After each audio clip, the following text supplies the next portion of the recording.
안녕하세요. 운명의 여신이에요.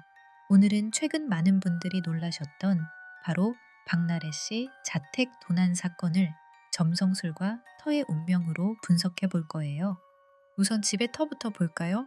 이 터는 고생이 끊이지 않는 자리예요. 무슨 말이냐면 집주인이 한시도 방심할 수 없고 계속해서 꼼꼼하게 관리해줘야 하는 터라는 의미입니다. 이 터는 사실 누군가 다른 사람이 집 안에 들어오는 걸 별로 좋아하지 않아요. 외부인의 출입이나 관리인이 자꾸 드나들면 터 자체가 스트레스를 받아서 결국 문제를 일으키게 됩니다. 그런데 재미있는 점은 건물 자체는 또 완전히 다른 성격을 가지고 있다는 거예요. 건물은 강력한 유혹의 에너지를 지니고 있어서 흐린 날, 비 오는 날씨에도 지나가는 사람의 발걸음을 붙잡아두는 그런 매력이 있어요.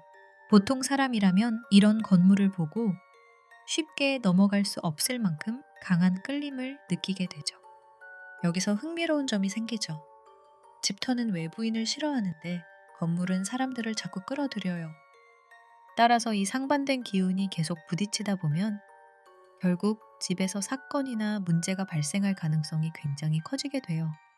이번에 박나래 씨 집에서 도난 사건이 벌어진 것도 결국엔 이 두 가지 기운의 충돌에서 비롯된 거라고 볼 수 있죠.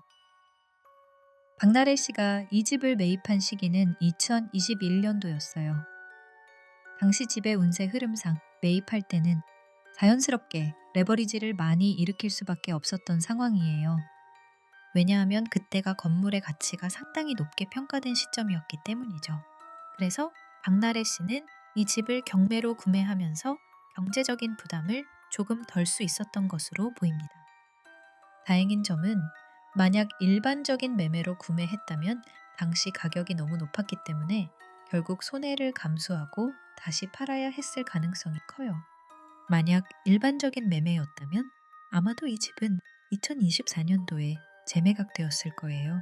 자, 그럼 이 집에서 안전하게 문제없이 지내기 위해선 어떻게 해야 할까요? 간단해요. 집주인이 가능한 한 자주, 그리고 오랫동안 집 안에 머물러 있어야 해요. 또한 손님은 가급적이면 최소한으로 줄이고 관리도 절대 남에게 맡기지 말고 직접 하셔야 합니다. 화려하고 눈에 띄는 인테리어나 아우스테리어는 집의 유혹 에너지를 더 키우니까 본인이 관리 가능한 선에서 적당히 꾸미는 게 좋아요. 제가 보기에 이 집은 앞으로 2번 정도의 매각 기회가 있을 것 같습니다. 바로 2030년과 2039년인데요. 특히 2030년이 가장 집값이 최고점을 찍을 것으로 보이거든요. 이때 매각을 고민한다면 상당한 이익을 보실 수도 있을 것으로 해석돼요.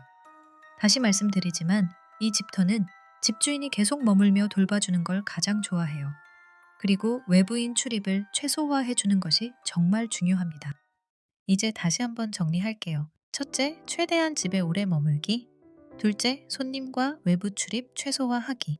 셋째, 집 관리는 무조건 직접 하기. 넷째, 화려한 인테리어는 적당히 자제하기.